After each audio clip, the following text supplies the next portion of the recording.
Dobar dan. Danas govorimo o jednostavnoj rečenici.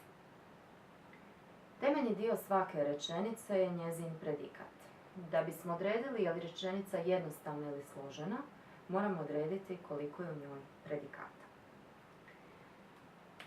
Za analizu sam izdvojila 4 rečenice.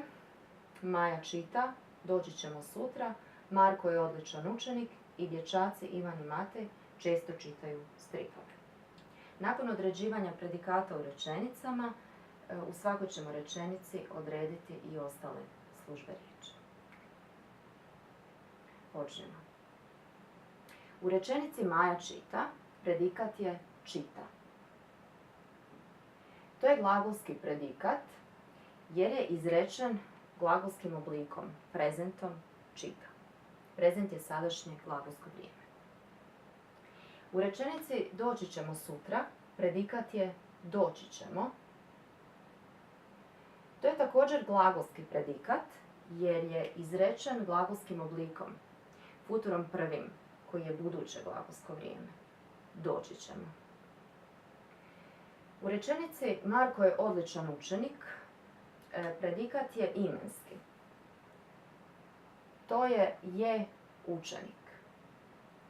Taj predikat sastoji se od nenaglašenog prezenta pomoćnog glagola biti, koji glasi je, i imenske riječi, imenice učenik. Dakle, predikat je imenski jer se sastoji od nenaglašenog prezenta pomoćnog glagola biti i imenske riječi.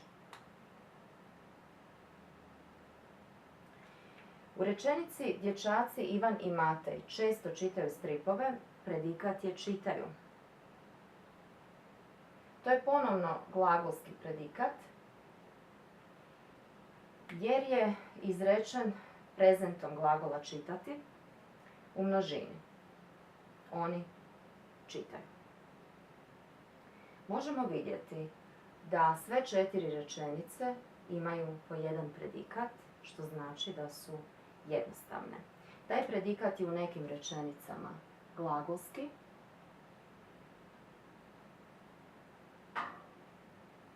što znači da je izrečen nekim glagolskim oblikom, a u jednoj rečenici je imenski, što znači da je izrečen glagolom biti i nekom imenskom riječju. Dakle, možemo zaključiti da je obilježje jednostavnih rečenica da imaju jedan predikat.